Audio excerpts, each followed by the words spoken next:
Hello everyone, welcome to our channel. இந்த வீடியோவில் நம்ம Thursday க்ளீனிங் ரொட்டீன் தாங்க பார்க்க போகிறோம். நாளைக்கு வந்து என் ஹஸ்பண்ட் கோயிலுக்கு திருவண்ணாமலை போகிறேன்னு சொன்னாங்க. அதனால் சரி Thursdayவே நம்ம க்ளீன் பண்ணி வச்சிடலாம் அப்படிங்கிறதுனால நான் வந்து காலையில் சீக்கிரமாக எழுந்திரிச்சிட்டு காஃபி குடிச்சிட்டு பாத்திரம் நைட்டு வந்து கொஞ்சம் வாஷ் பண்ணாமல் வச்சுருந்தேன். ரொம்ப டயர்டாக இருந்துச்சுன்ட்டு அதை தான் இப்போ வாஷ் பண்ணிகிட்ருக்கேங்க. வாஷ் பண்ணி வச்சதுக்கப்புறம் அப்படியே ஒரு ஒர்க்காக நம்ம வந்து ஃபினிஷ் பண்ணிக்கலாம். இப்போ நான் உங்களுக்கு ஒரு டிப் சொல்ல போகிறேங்க. என்னென்னா, நம்ம வந்து வெசல்ஸ் வந்து மொத்தமாக சோப் போட்டு லாஸ்ட்டாக வந்து வாஷ் பண்ணாமல் இந்த மாதிரி 4 பாத்திரமாக சோப் போட்டுட்டு அதுக்கப்புறமா வாஷ் பண்ணோன்னா காஞ்சதுக்கப்புறம் அந்த வெள்ளையாக இருக்கும் இல்லையா, அந்த மாதிரி திட்டு வந்து நம்மளுக்கு பாத்திரத்தில் இருக்காதுங்க. ரொம்ப க்ளீனாக இருக்கும். ட்ரை பண்ணி பாருங்கள். அதே மாதிரி ஃபஸ்ட்டு குட்டி குட்டி பாத்திரமாக வாஷ் பண்ணி போட்டுட்டு அதுக்கப்புறமா பெரிய பாத்திரமாக நம்ம வாஷ் பண்ணி போட்டோம்னா நம்மளுக்கு அந்த பாஸ்கெட்டில் வந்து நிறைய நம்ம வந்து போடலாங்க. இல்லை நான் வந்து சீக்கிரமாக ஃபில் ஆகிடும். கொஞ்சம் பாத்திரத்தை வாஷ் பண்ணி போட்டாலே பாஸ்கெட் வந்து நிறைஞ்சிடும். அதுக்கப்புறமா வந்து நம்ம அதில் நிறைய வைக்க முடியாமல் போயிடும். அதனால் ஃபஸ்ட்டு குட்டி பாத்திரத்தை வாஷ் பண்ணிவிட்டு அதுக்கப்புறமா பெரிய பாத்திரத்தை வாஷ் பண்ணுறது நல்லதுங்க.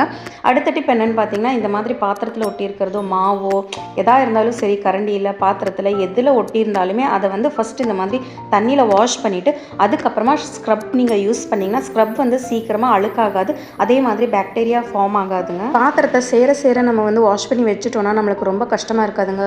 எல்லாமே ஒரே டைமில் போட்டு வாஷ் பண்ணுறதுனா கொஞ்சம் சிரமமாக இருக்கும்.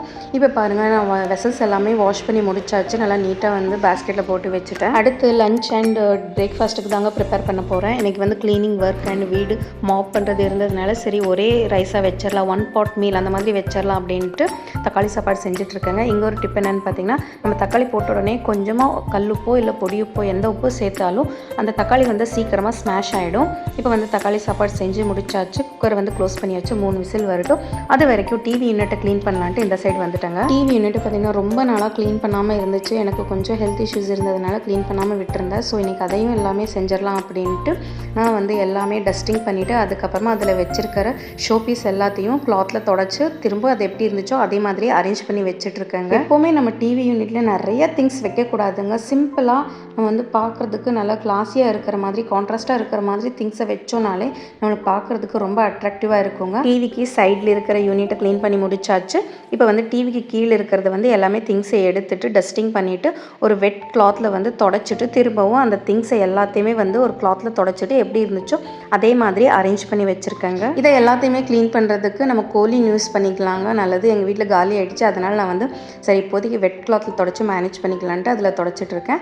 தொடச்சி முடிச்சு காஞ்சதுக்கப்புறம் அந்த திங்ஸ் எல்லாம் எப்படி இருந்துச்சோ அதே மாதிரி அரேஞ்ச் பண்ணி வச்சுட்ருக்கேங்க. என்னோட டிவி யூனிட்டில் வச்சுருக்கிற எல்லா ப்ராடக்ட்ஸுமே நான் பார்த்திங்கன்னா மீஷோவில் வாங்கினது தாங்க.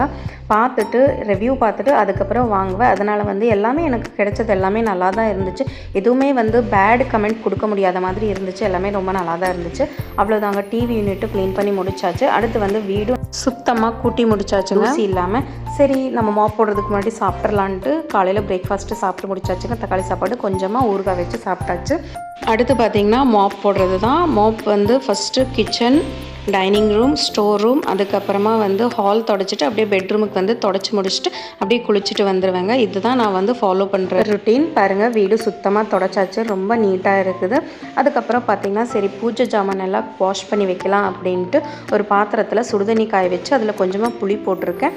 அதுக்குள்ளேயே இந்த பித்தளை பாத்திரத்தையெல்லாம் உள்ளே போட்டுட்டோன்னா ஒரு 1/2 hour விட்டுட்டோன்னா அது நல்லா வந்து க்ளீன் பண்ணுறதுக்கு கொஞ்சம் ஈஸியாக இருக்கும்ன்ட்டு போட்டு வச்சுருக்கேன். பாருங்கள், பாத்திரத்தையும் எல்லாம் க்ளீன் பண்ணி முடிச்சாச்சு. ஃப்ரைடே காலையில் சீக்கிரமாக எழுந்திரிச்சு குளிச்சுட்டு சாமியும் கும்பிட்டாச்சுங்க. சாமி கும்பிட்டுட்டு தான் சமைச்சேன்.